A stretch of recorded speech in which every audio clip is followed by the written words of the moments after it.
So I hear you're from Canada. Yeah. How's it going, eh? Hello everyone and welcome back to the channel. My name's Alex and you are watching BC Adventure.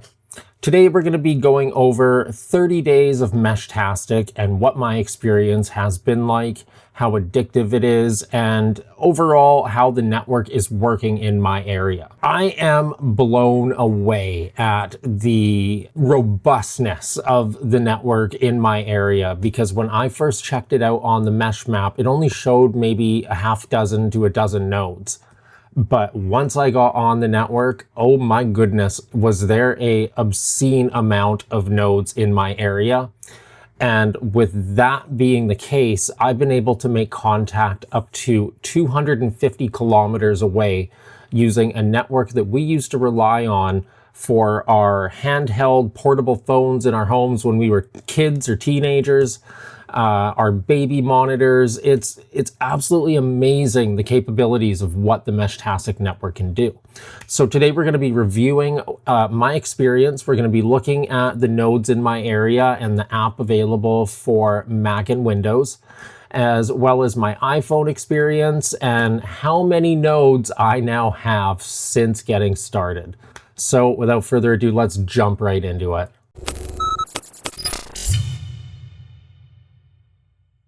So first off, let's discuss how I got started with Meshtastic. For the last year, I've been seeing videos in my YouTube feed popping up constantly about this Meshtastic network. Now, admittedly, I didn't know anything about it, and although I'm a ham radio operator, I just didn't pay any interest or attention to it because I thought it was just a gimmicky thing that, you know, somebody came up with, you know, as a money grab or something. Like, I didn't fully understand it. But once I started watching some of these videos, it really started to pique my interest because it's out here on Vancouver Island where I live. When we go camping, we're often in areas where there's no cell phone service. We don't have Starlink, so we're not bringing a Starlink with us when we go. And part of getting out of the city is to disconnect from, you know, the real world, you know, get away from the cell phones, the messages, the emails, the spam calls, and bombardment of everyday life. So having kids, though, I was thinking, well, what's a good way to communicate with them, you know, without having to require a cell phone? And at first we were looking at the FRS radios, or GMRS, whatever they're called. And but you know, once you bend a corner, it's absolutely useless. So I started thinking, well, I could just, you know, get the kids licensed and the wife licensed on the ham radios, but you know, they just had no interest in it. But then the Meshtastic videos started popping up. So, you know, I did finally start paying attention to them. And I was absolutely blown away at some of the capabilities that some users were getting out of them. Well, quite a few users. And then I started looking into the local network within Vancouver Island here. And at first that discouraged me, but then I bit the bullet and I ordered one of these Heltec units from Amazon. Now this is my fifth or sixth one I've purchased and built. Well, I haven't built this one yet. This is a spare that I'm thinking I'm going to deploy in a underserved area within my community. And one of the great things about these radios is LoRa stands for long range, low power. So what I've done is I've purchased a couple 18650, oh, it's green so you can't see it. So 18650 batteries, and I purchased a bunch of battery trays from Amazon. I got 10 for $10. And then I have a 3D printer so I can print cases. Now, I started out with these little guys, no battery required, just powered by USB-C. And then I started to look into cases that supported 18650 batteries, and I found these guys. So, you know, you basically just, you print it, you pop your LoRa device in there, and then I just wired up and soldered the battery connections together because you do get a battery JST connector that comes with the Heltec device. You just have to supply the other end, which is this guy, and then make the connections yourself. Next thing that came up were the antennas that come with the ESP32 Heltec version 3 boards. They come with these little stubby antennas. Now, admittedly, these kind of blew me away with how capable these tiny little antennas were. If some of you have watched my first video on the Meshtastic network, I was genuinely blown away and giddy about the capabilities these little guys had, because I was picking up upwards of 60 to 90 nodes in my garage, which is essentially a small Faraday cage because of the way these garages are fireproofed, and the garage door is aluminum, which, you know, acts as a radio block. But somehow or another, these little guys were picking up 60 to 90 nodes on their own. But then with these little guys here, these little cases, this is where the antenna connection is. And so this is the external side of it here. The antenna wire goes in this side here and then pops out here, and then you connect your antenna. So these fit the stubbies really well. But I decided I should probably get some better antennas. So I ordered off Amazon a 4-pack of these 915 megahertz antennas. It was $12.99 for a pack of these, and it even came with the wired connection as well. So if you know you didn't like the cable that came with your Heltec or whatever device you're using, they gave you a replacement there. And then bam, pop it on this guy, and I've essentially doubled my range with this antenna, and it's directional. So, you know, if I'm in the car, I can point it, you know, towards the sky or towards a known node. But it doesn't stop there, because I've got this guy, which I take with me everywhere and is powered by a 18650 battery. I've got this guy, which I leave at home all the time. And then I've got one upstairs in my primary bedroom window, which acts as almost like a relay, because it's higher up, has a way better field of view, much more coverage. So if my portable node while I'm at home isn't picking something up, it'll rebroadcast it from the upstairs node as well. Now, I just didn't stop there either. I have a friend who lives at a very good vantage point here on the Saanich Peninsula, and from their view, you can actually see Vancouver, White Rock, Bellingham, Seattle, Port Angeles, the San Juan Islands. It is an amazing vantage point. So I picked myself up a Rack 4630, a whiz block, and I deployed a node up top there. And since I've deployed that node, even though I'm about 5K away from it, I still pick it up with 0 hops here. And I also put it in router mode, router late, so it's not interfering with any of the other routers in my area. And yeah, my coverage has tripled. So it's done a great service for the community here in the Sanpan area. It's bridging the gap between downtown Victoria and where we are here. But one thing of note I want to point out is that the Sydney area is a complete and utter dead zone. So that's what I picked this guy up for. I believe I'm going to deploy another node there. I just need to find an area where I can get access to and get one of them deployed. Now, I will be going solar for that guy. One thing I also note is that one 18650 battery yields me about 10 hours, sometimes 12 hours, depending on how much I'm using the device, of uptime. So if I combine that with a solar panel, I'll be able to power it without any mains required, which is great. So let's jump over to the dashboard.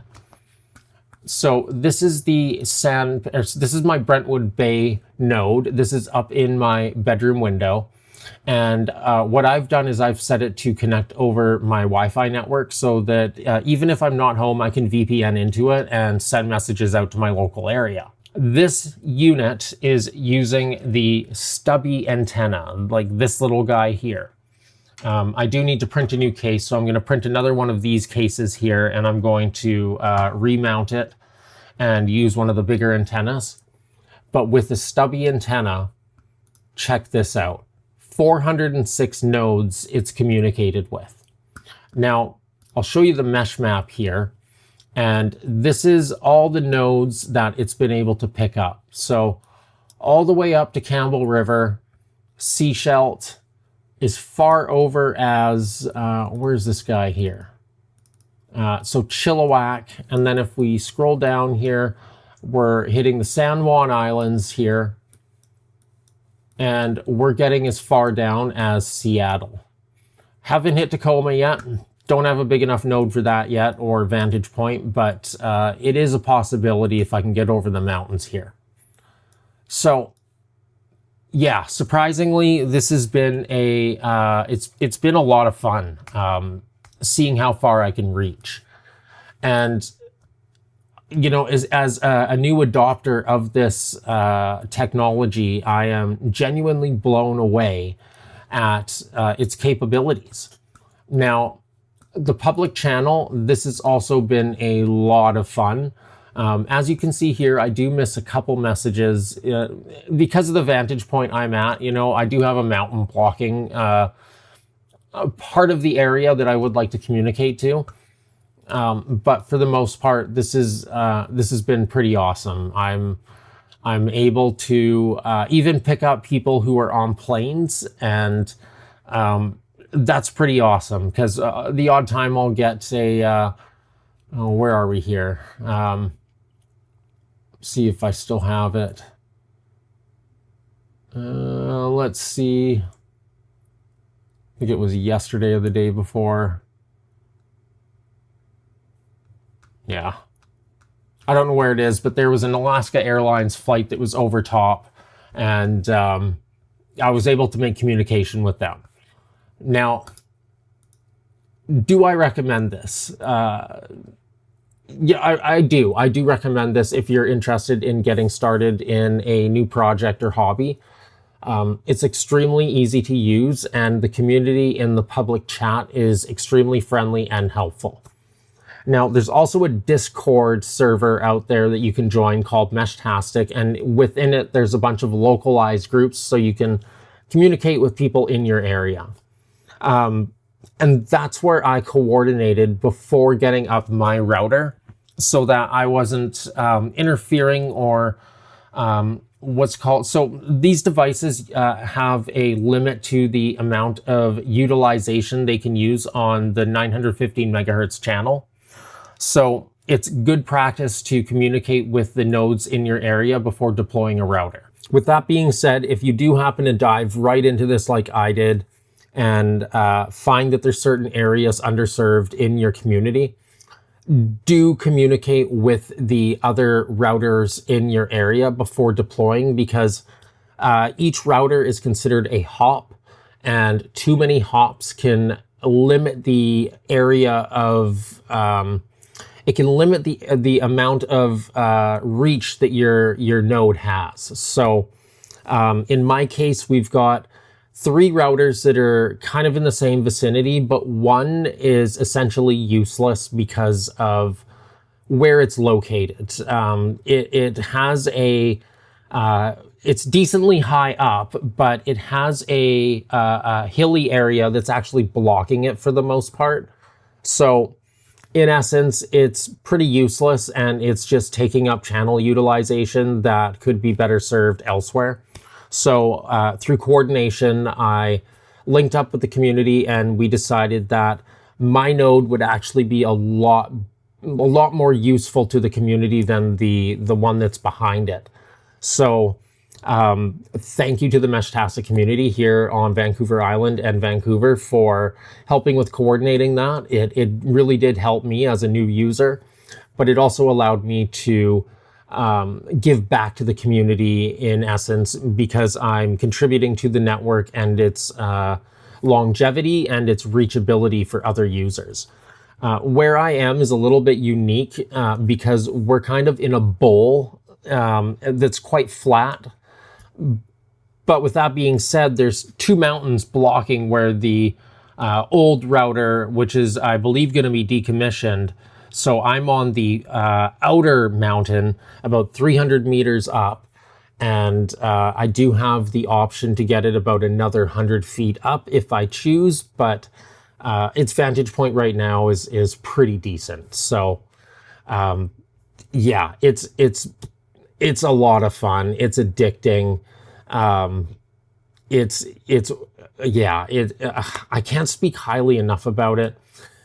Now, a lot of you may be asking, what's the point of this? Why bother with Meshtastic? Well, if anything goes wrong, if there's an earthquake, a natural disaster, other than your ham radio operators, this is going to be a lifeline for you, because the people who have these devices are people who tend to give back to the community, people who are in a situation where they can help. And, any lifeline is a good lifeline in the event of cell communication going down, landlines going down, internet going down, because these things don't rely on the internet. And you can even set it to show where your location is. So in the event of an emergency where, say, you become incapacitated, you're not sure where you are, you can show the users on the map exactly where you are so that you can get help. One thing I want to point out is that it's a really good idea to get yourself involved with the public chat. So this would be your primary channel. Start talking to people, make some friends on here, get to know them. It will be a benefit to you and possibly your family in the long run. So Meshtastic, do I recommend it? 100%. Is it easy to get into? 100%. One of the downsides is that if you don't buy one with a case, you do have to know somebody with a 3D printer to get a case. Or I'm sure you can get one on AliExpress and all that. But I mean, I printed these cases for about $1. And these little ones here cost about 45 cents to make in filament. But yeah, it is a great community to get into. I'm going to leave a link in the description for Amazon where you can purchase these guys. And I guess for giggles here, let's get one of these open. I'll just show you what comes in the package. So what comes in the package is your LoRa radio. So let's pop this guy here. So it comes with the board, just like this. And it's got a USB-C connection. And then this little spring here is your Wi-Fi Bluetooth antenna, because both use 2.4 gigahertz.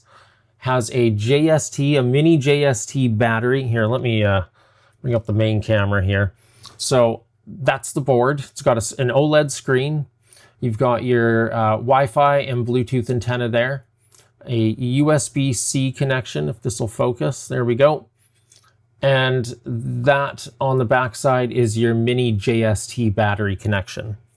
Now, if you do want to use any of the headers, it does come with the header connections. So basically you just pop this guy in here, just like that, and then you would solder the end so you can connect things like GPS and all that fun stuff. Let's see, what else do we got here? We've got the power connector. So this is the mini JST connector, and then the bare ends, and then this is where you would solder your battery to.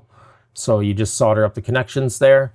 And then for good measure, use some heat shrink tubing and make sure that's all sealed up nicely. And then what you're not seeing right now is the antenna, and that's because it comes separate in the bag here. So you get the little stubby here, and you get the antenna connector. Now, one thing that I want to point out is that the antenna connector is right there. It's this little guy beneath my finger. Here, let me just move this out of the way. It's that little connection right there. So this guy right here. And you got to get this tiny little connection on there. And it can be extremely difficult if you're not careful.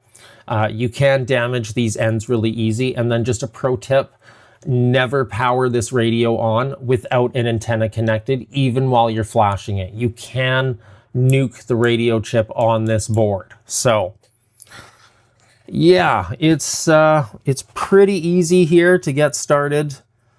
And it's a lot of fun, and it's extremely addicting. So yeah, it's worth it though. So if you're into hobby projects like this, I highly encourage you to check it out. I will be leaving a link in the description on where to purchase these on Amazon. I'm not sure if that link will work in the United States, but the link I'm going to be putting down there is for Amazon Canada. And then full disclosure, if you do order through my link, I do get a commission off of that. So that helps to support the channel and bring you more videos like this. So actually, I will say if you are in Canada and you would like a 3D printed case for this device specifically, I am willing to print one of these guys for you and mail it out to you. You know, just make a donation to the channel, and I'll be more than happy to send one out to you. I can do a couple different colors. I can do white, gray, black, baby blue, and I do have a metallic color as well. It's a purpley black blue metallic. So yeah, if you're interested, let me know, and I can put together a case for you and mail it out for a couple dollars donation. So yeah, I think I'm going to end the video here. If you're still watching, thank you for watching. And yeah, let me know down in the comments if you have any experience with Meshtastic, if it's something you're interested in. If you have any questions, please let me know. I'll reply to you as quickly as possible. If you want to see more Meshtastic videos, please let me know. I do have a lot of fun with the Mesh Network. So yeah, like I said, this has been a great experience, and I'm really enthusiastic about it, and I'm excited for what the future of the Mesh Network brings here on Vancouver Island. So with all that said and done, I'm going to end the video here. Thank you for watching if you're still watching. Thank you for all the likes and subscribes and comments you guys leave. I love it all. So yeah, I'll catch you in the next one. Take it easy, everyone, and I hope you have an awesome day. And I'm going to end the video with saying, tech isn't perfect, and neither am I. New dude.